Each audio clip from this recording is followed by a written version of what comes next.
Hello, Bailey. Hello, Lydia. Hello, Grandpa. Hello, Lydia. Hello, Toady. Is this Toady in there? It's the Tony Awards. Hi, I'm Emily DeCola, and I'm a puppet designer.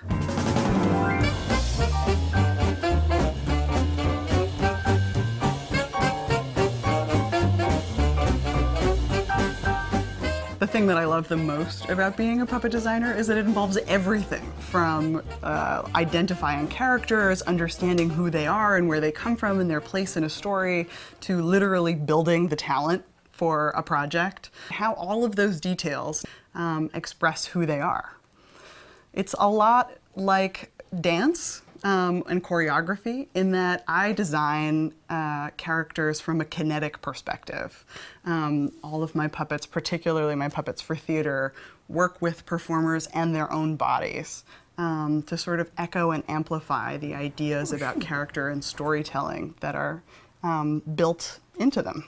I was a very crafty kid and always very interested in performance, not just in theater, but also in dance and in movement. I thought I was going to be a doctor. I ended up going to university and starting a pre-med program, but then I saw a really great puppet show.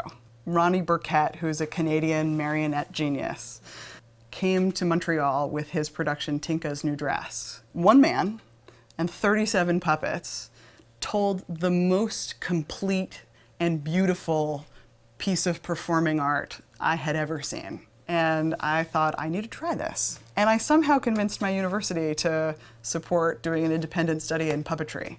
And we put together a couple of very strange puppet shows, and I fell in love with it.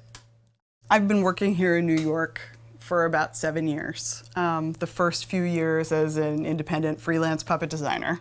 Eventually, I met Eric Wright and Michael Schupbach, who are now my two partners here at the Puppet Kitchen LLC.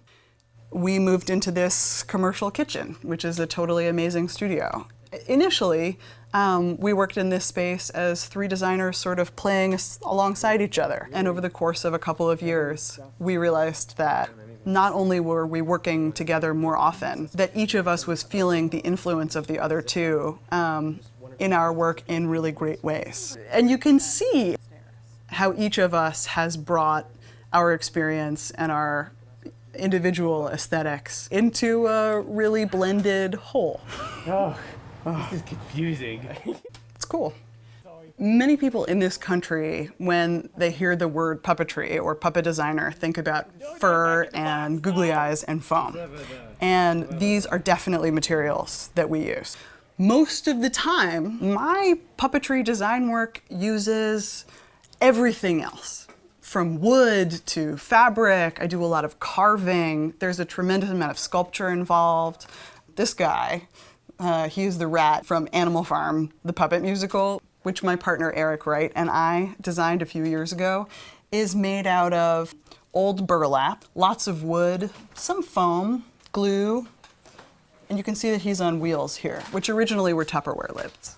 Puppets designed for theater have to be built to last.